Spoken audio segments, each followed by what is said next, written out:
দেহ থেকে মাথাটা কেটে পড়ে গেছে।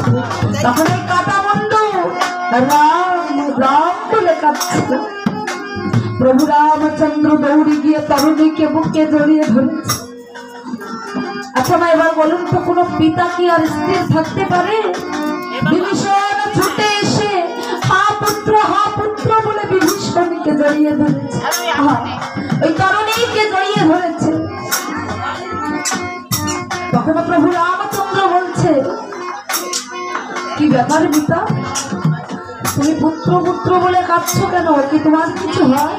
বলে, প্রভু এতদিন ওর সঙ্গে আমার সম্পর্ক ছিল, কিন্তু আজ থেকে ওর সঙ্গে আমার আর কোনো সম্পর্ক রইল।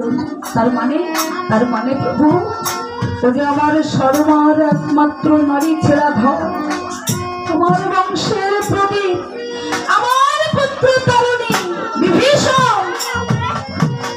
তুমি কি বলছো? আমি তো তোমার কাছে কতবার জিজ্ঞাসা করেছিলাম যে পুত্রকে তুমি চেনো? তুমি যদি তখন বলতে যে ওটা আমার পুত্র, আমি তো ওকে হত্যা করতাম না। দেখুন মা, ভগবানের লীলা। আচ্ছা বেশ, তুমি যে ভক্তির পরিচয় দিয়েছ, বলো পুত্র, তুমি আমার কাছে কি চাও? বিভীষণ বলছে, প্রভু,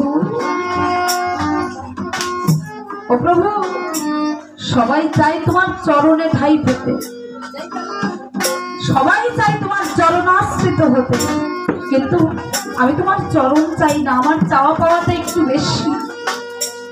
আমার পুত্র তরুণীকে তুমি তোমার হৃদয়ে ঠাই দিও। ভগবান বললেন, তথাস্তু। বিভীষণ, এই ত্রেতা যুগ শেষে করে যখন দাপর যুগে আমি কৃষ্ণ রূপে ওই ধরাধামে যাব, তোমার পুত্র তরুণী হবে আমার সুবল সখা, তোমার পুত্র তরুণী হবে আমার মরম সখা। তাই ভক্ত ভগবানের মিলন অপূর্ব কথা, ওই রামের কোলে প্রাণ বাজিল বীর কতক্ষণ, আর রামের কোলে প্রান্তে দিল বীর কতক্ষণ।